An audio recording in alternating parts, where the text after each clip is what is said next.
spells that they do behind closed doors based upon mathematical astronomy that they like to utilize based upon astrology. So mathematics, astronomy, then the meaning behind it, the religion behind it, astrology, the speculative, the right brain behind it. Then the left brain is operative astronomy, where it's actually at.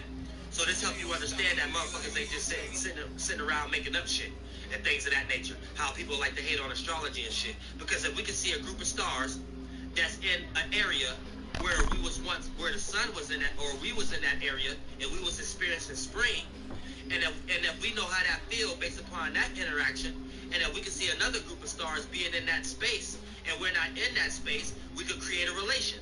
Now, when we're up under those stars that's not in that space, and those stars is right up under us, and we're up under those stars, and we experience that seasonal transition, right? Then we can see that relation and what those stars mean. So when we see those stars that create that season in that area, and then when we see the stars that create that season in this area, now we're doing alchemy. Okay, the stars when it's in summertime that create passion, when one of those stars is in the season that we experience in wintertime, right? That means we're going to be passionate about stability and security. When we see the stars in the wintertime being in spring, birth, that means we're going to be trying to create stability on the new things we're trying to create in our life. You get it? It's alchemy. Don't get thrown out and get too lost into men and women's words without understanding these things for yourself. See what I'm saying? Let me stop teaching. Damn, motherfucker, this is a flight tarot card reading. But like I said, you about to be the individual that's a motherfucking gift. And you're going to be spending a whole lot of time in some type of opportunity based upon these gifts that you're developing off your talents.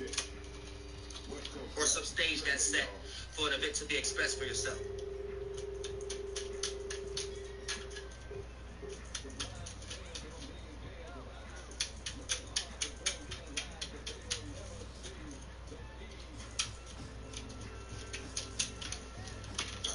Underline the story. So for you Virgo, Sun, Moon, and Ascendants and Mercury's, you gotta underline the story. So not for all of y'all, just for some of y'all and this motherfucking shit. So for the most part, here's the thing. You're gonna be receiving grand support from a gift or a talent from other individuals and things of that nature to make you to give you an epiphany. This is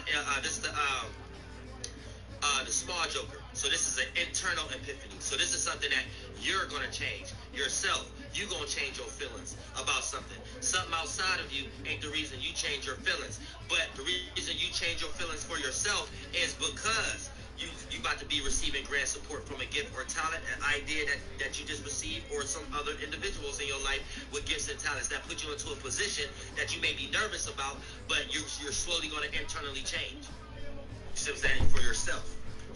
Not for all y'all, but for just some of y'all.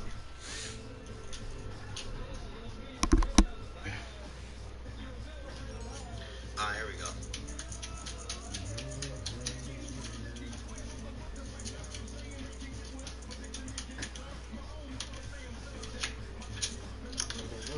Jack of spades. So for the most part, here's the thing. Now you didn't hit the jackpot of some frustration, like not really just frustration, but some hate and shit. So you hit the jackpot of you being a hater, or you hit the jackpot of the hate energy itself. You giving it and taking it from other individuals, or some opposing, or some cutting out shit, where you can't help but to participate, or you can't help but to manifest others to do this to you in some way, shape, or form.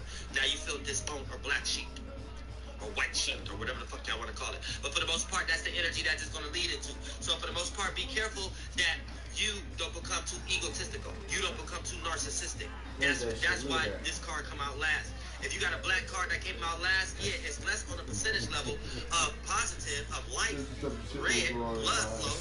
It's more positive than the death. But here's the thing, the death got a royal card. So it's the jackpot. So here's the thing. This is how this plays out as a Virgo, Sun, Moon, or Ascendant, or Mercury. You spending a whole lot of time and opportunities because you know your worth, you know your gift, you know your talent. But that comes out of gift and a curse. The curse is you know your gift, you know your worth, leads into you being narcissistic or egotistical at a time. You looking down on certain things you may not necessarily need to, and then that's going to lead the people, places, and things around you to make you feel disowned or black sheep. You hit the jackpot of haters, and you're going to think they hating on your gift or talent, but it's really that the opportunities that you're trying to jump into based upon your gift or talent and your way of going about it. So you're gonna make people think that you're better than what you actually are, and you just gonna by default make people jump into resistant energy towards you. So you don't have to necessarily do that. So be careful of that also. So let's see what zodiac sign you're dealing with, or what zodiac elemental energies you need to utilize in order to rectify this shit. So Virgo, Sun, Moon, and Ascendant of Mercury, try not to think you better than what you are right now. Self-check yourself. Even if you is the greatest thing since a piece of celery and banana sliced bread. Even if you is the next 10th wonder, beyond the 9th wonder, China and WWF. You need to check yourself and just look at yourself like the second wonder. You need to look at yourself like just a plain old bologna sandwich. You know what I'm saying? AKA, what they call that? Sell yourself short, but over. Man, I always forget to say it. Damn, sell yourself less, but over. Y'all know what I'm trying to say. Like, you know what your gift and talent is, but don't go presenting it like you the shit. No, under-deliver, over and over the thing. Y'all know what I'm talking about. You know what I'm saying? Y'all know what I'm trying to say. Over-deliver. I mean, undervalue, under-deliver or something like that. Overperform. Yeah, there we go. Overperform. Overcompensate. Over-deliver. So, approach yourself. Don't just be out here like, oh, shit. I know I'm this, and if you don't show me signs of respect and this, that, and the third, is fuck you. Y'all know how y'all got that kind of mentality, Virgos. Sun, Moon, and Ascendant of Mercury. Chill out on that right now. You might, even if you got the bomb shit right now, present yourself like the donkey. Don't present yourself like the giraffe. Present yourself like the little Mighty Mouse. Don't present yourself like the elephant in the room. You know what I'm saying? We all know the elephant is scared of the mouse. So for the most part, don't be the elephant in the room and try to be the biggest thing. Be the little small mouse that people don't see, but you under-deliver, but you still put yourself into the same rooms and opportunities that the elephant is in. And therefore, don't be afraid to be squashed or to be looked down upon. Or to be vulnerable, like the elephant would look down on the mice at first, or how the mice would think that the elephant would look. Look at it. Once you go in that room, be a little Mighty Mouse face, Virgos, Sun, Moon, and Ascendants of Mercury's, you'll start to realize that the elephant in the room is actually scared of you. You just got to go in there and don't act like you the fucking elephant. And then once you realize your little going through the cracks and crevices and the detail, being a little Mighty Mouse, you'll start to realize once you get into the same space the elephant in, the elephant will be the one moving. Because they thought they was the shit. You just gotta play your position and don't think you the fucking elephant right now. And you'll be good. Thank you so much for the donation, Reaper FX. You said I under promise, over deliver. It's the same difference. Same difference. Same difference. Y'all Virgos got a problem with over delivering and it becomes an under promise. So however you mix it, y'all do it in reverse. That's why y'all always lead into worrying all the time. And worrying is you gonna do it perfect or not. And since you know you might not be able to do it as perfect as you already over delivered, then that's when you want to start to back out and procrastinate. Now you're starting to develop health issues, and then first you make up a health issue to get out of something. And then that health issue actually manifests into it being for real. You actually get a headache. You actually get a knee problem. Nobody told your mind to do that.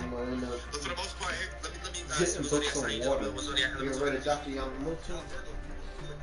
With the water? You ever looked it up when they had a microscope?